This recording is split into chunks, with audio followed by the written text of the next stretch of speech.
जय हिंद दोस्तों। मैं प्रेम डिजिटल टेक चैनल में आपका स्वागत है। दोस्तों, आज मैं इस वीडियो के माध्यम से आपको ये बताऊंगा कि दोस्तों इंडियन बैंक बीसी में कितना कमीशन मिलता है और कौन कौन सी सर्विसेज हैं और किस किस सर्विस पे कितना कमीशन बनता है। तो आज इस वीडियो के माध्यम से आप टोटल जानकारी पाएंगे इस वीडियो के माध्यम से।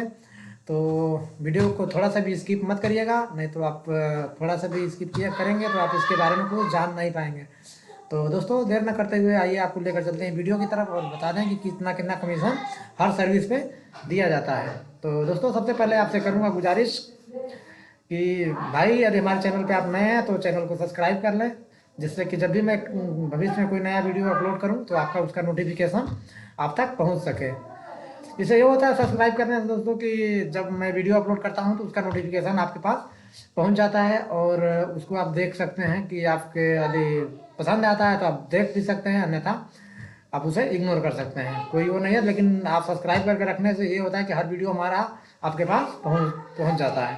तो दोस्तों, देर न करते हुए आइए आपको बता दें कि कितना कितना कमीशन हर सर्विस में मिलता है और क्या नियम एवं शर्तें हैं इंडियन बैंक का।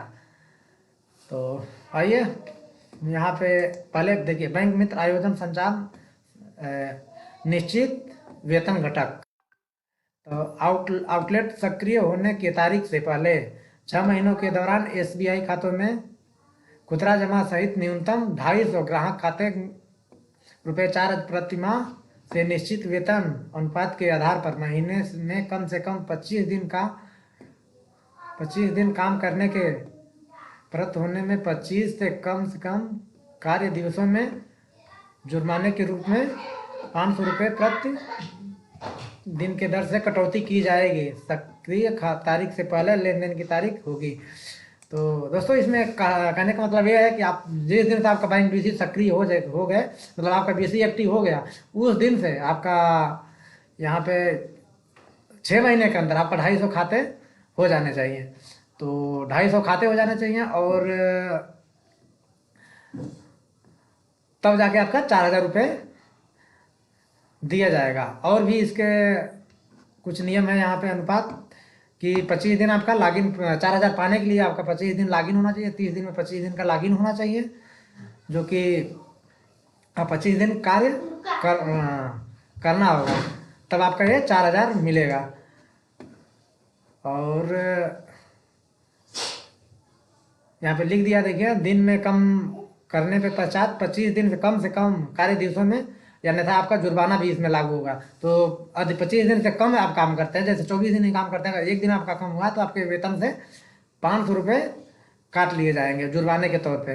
तो दोस्तों, ऐसा कोशिश करिए कि आप 25 दिन लॉगिन हो जाया करें। लॉगिन करके और आप एक ही ट्रांजेक्शन कर लीजिए तो आपका लॉगिन माना जाएगा। तो ये हो गया आपका लॉगिन। और यहाँ पे आ गया कि संचालन से पहले 6 महीनों के दौरान 6 महीने के बाद प्रति माह कम से कम 500 लेन देन, साथ ही एसबीआई खुदरा जमा, एसबीआई पीएमजेजेबीवाई एपीवाई लॉन्च किए गए किसी उत्पादन के रूप में 6 महीने कम से कम 10 ग्राहक नामांकन। कहने का मतलब दोस्तों, आपका महीने में कम से कम 500 ट्रांजेक्शन होने चाहिए। जैसे 25 दिन लॉगिन हो और 500 ट्रांजेक्शन हो। और PM JJBI, PM SBI, PM APY, ये भी 10-10 आपका होना चाहिए। हर महीने में 10-10 होना चाहिए, तब आप इसका पात्र होंगे।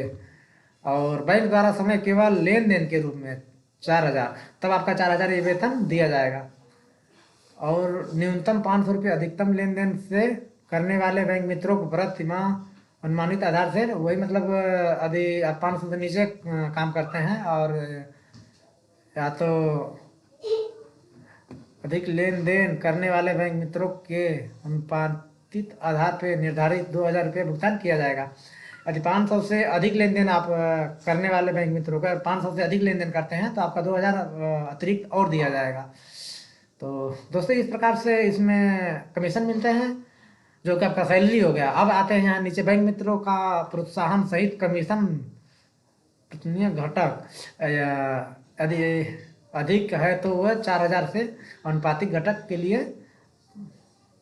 पार पारित नहीं होंगे। कहने का मतलब दोस्तों, यदि आपका कमीशन और सैलरी मिलाकर अगर 25,000 हो रहा है दोस्तों, या तो आपकी केवल सैलरी 25,000 हो जा रहा है, तो आपका ये 4,000 पात्र नहीं होंगे। 25,000 तक ही आप पात्र होंगे। 25,000 से ऊपर आप जितना भी वर्क कर लीजिए, आपका 25,000 तक, उससे ऊपर आप कमीशन नहीं पाएंगे।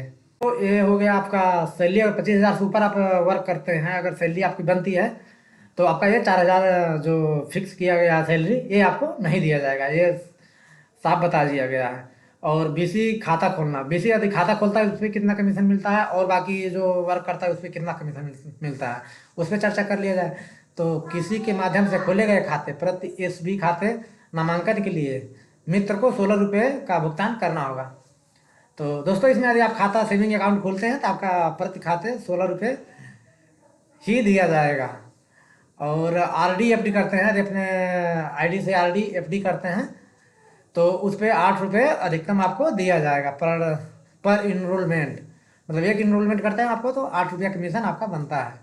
और PMJJBY के लिए भुगतान, PMJJBY प्रधानमंत्री सुरक्षा बीमा योजना, इसके लिए अधिकतम आपका न्यूनतम 25 रुपया, इससे ज़्यादा भी हो सकता है। मतलब ये कम से कम आपको बताया गया, इससे ज़्यादा भी आपको मिल सकता है। PMSBY के लिए, PMSBY इस पे आपको 0.80 मतलब 80 पैसा, मतलब 1 रुपया समथिंग मान के चलिए, मतलब ये मिलता है PMSBY का। यदि बीमा करते हैं तो आपको 1 रुपया मान के चलिए समथिंग मिलता है आपका एक SBY पे नामांकन करने पे। और PM, और ये हो गया APY की बात कर लें तो PMAPY तो प्रति नामांकन 40 रुपया। और नवीनीकरण करते हैं, जैसे किसी का मान लीजिए पहले हुआ है, वो अभी बंद हो गया हो, उसको दोबारा आप कराते हैं तो उस पर 20 रुपया मिलता है। यदि नया वाले कराते हैं तो आपको 40 रुपया कमीशन एक इनरोलमेंट पे बनता है।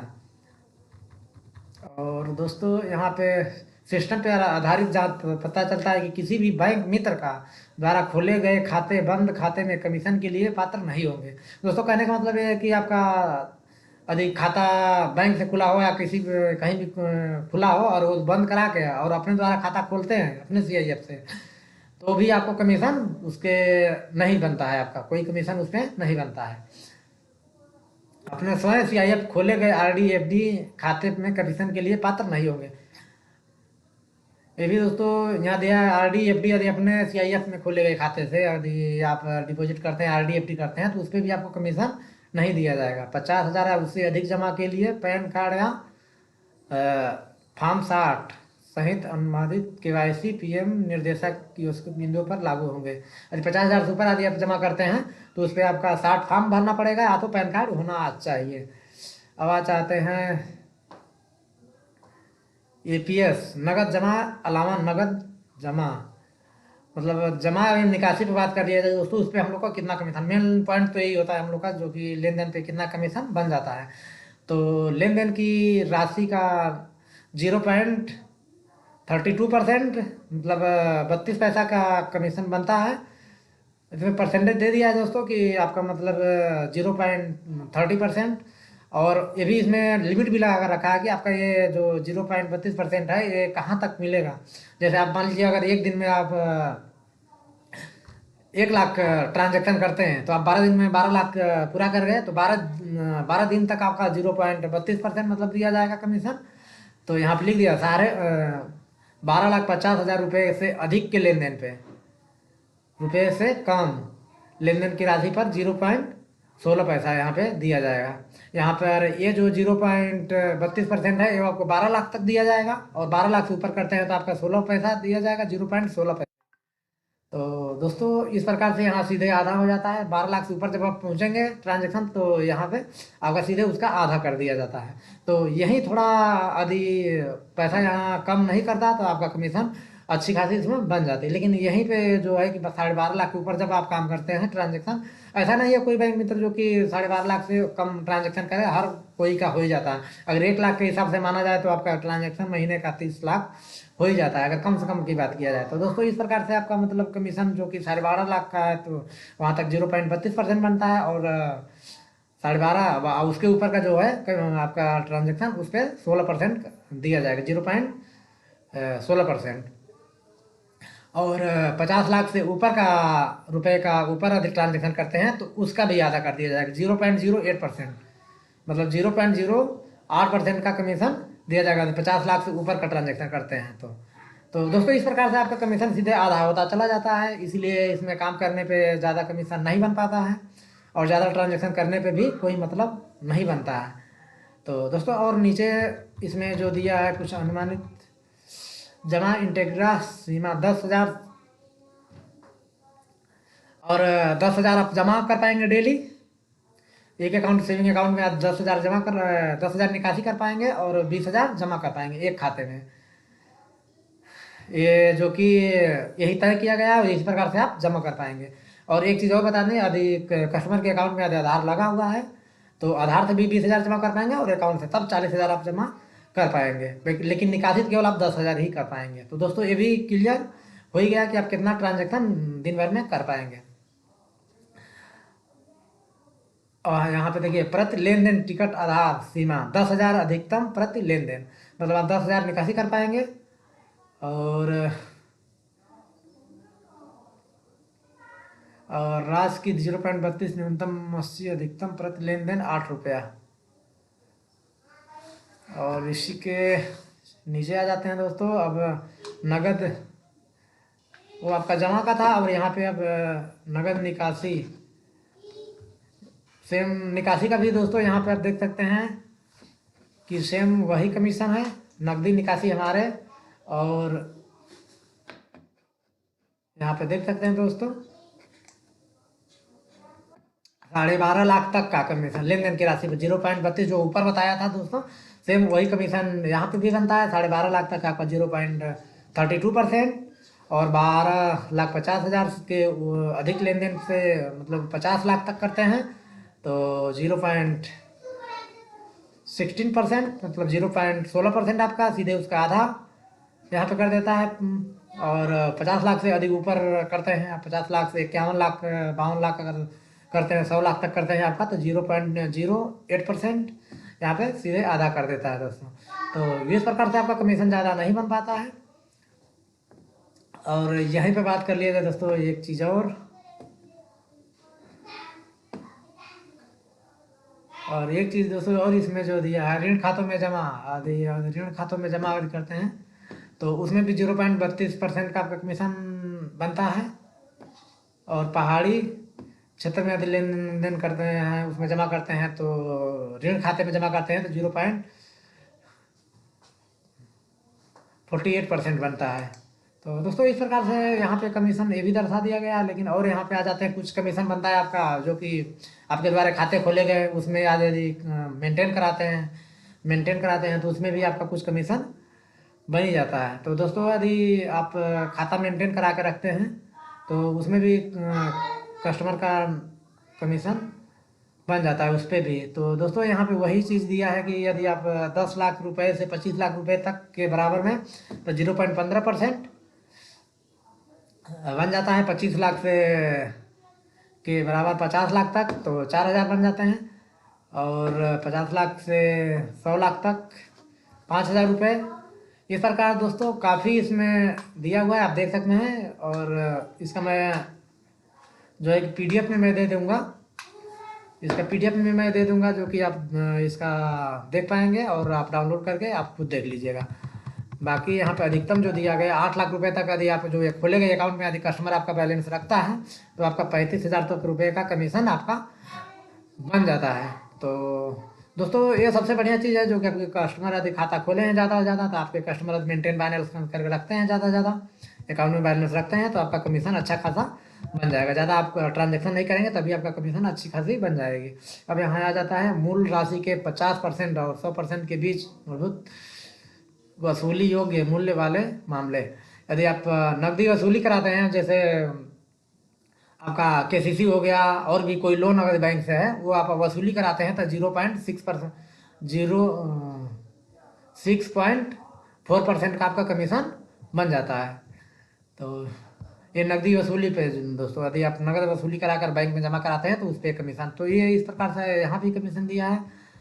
और मूल राशि के 50% कम मतलब वाली योग्य मूल्य वाले, मतलब 50%, यदि वो 50% जमा करता है या तो नगद वसूली कराते हैं, जैसे मान लीजिए कि 1 लाख है, उसमें 50,000 आप कराते हैं जमा, तो आपका 8% का ब्याज उसमें आपको दिया जाता है बैंक की तरफ से। तो दोस्तों इसी प्रकार से इसमें काफ़ी चीज़ें बन जाती हैं और काफ़ी कमीशन इसमें बन जाता है। और दोस्तों आपको बता दें कि इसमें सबसे जो मूलभूत चीज़ें हैं दोस्तों, कि आपका ये यदि काम नहीं कर पाते हैं तो आपका कमीशन 4,000 सैलरी लेना चाहते हैं तो आपका 25 दिन लॉगिन होना चाहिए, और JJBY 10 होना चाहिए, APY 10 होना चाहिए, और PMSBY 10 होना चाहिए। और 25 दिन आपका, 25 दिन से प्लस ही लॉगिन आपका होना चाहिए, अन्यथा एक भी दिन यदि कम हुआ तो 500 रुपये आपका सैलरी, जो भी आपका कमीशन बनता है मंथली, उसमें से 500 रुपये पर डे के हिसाब से आपका कट जाता है। जैसे कि मान लीजिए आपको 10,000 सैलरी बन रहा है, चाहे 15, 10,000 समथिंग में बता दे रहा हूँ कि 10,000 आपका सैलरी यदि बन रहा है, यदि आपका उसमें 5 दिन छुट्टी हो गया तो 2500 रुपया माइनस कर दिया जाएगा 10 दिन में से। 10,000 में से आपका 2500 रुपया माइनस कर जाए तो 7500 रुपया आपको पे किया जाएगा, जो कि आपको मिलेगा 7500 रुपये। तो इस प्रकार से आपका उसमें कटौती कर दी जाएगी। तो दोस्तों आप इस चीज़ का ध्यान रखें कि हमारा लॉगिन डे जो है कि 25 दिन, 30 दिन में 25 दिन का लॉगिन हो सके। तो आप एक ही ट्रांजेक्शन करके आप मान लीजिए कहीं आपको छुट्टी करना है तो एक सुबह एक ट्रांजेक्शन कर लीजिए, फिर आप सिस्टम बंद करके आप कहीं जा सकते हैं, इसमें आपका लॉगिन एक दिन बन जाएगा। तो दोस्तों इस प्रकार से आप इंडियन बैंक में काम करके और अच्छी खासी अर्निंग कर सकते हैं। तो दोस्तों फिर मिलेंगे नेक्स्ट वीडियो में, तब तक के लिए बाय बाय, जय हिंद, गुड बाय।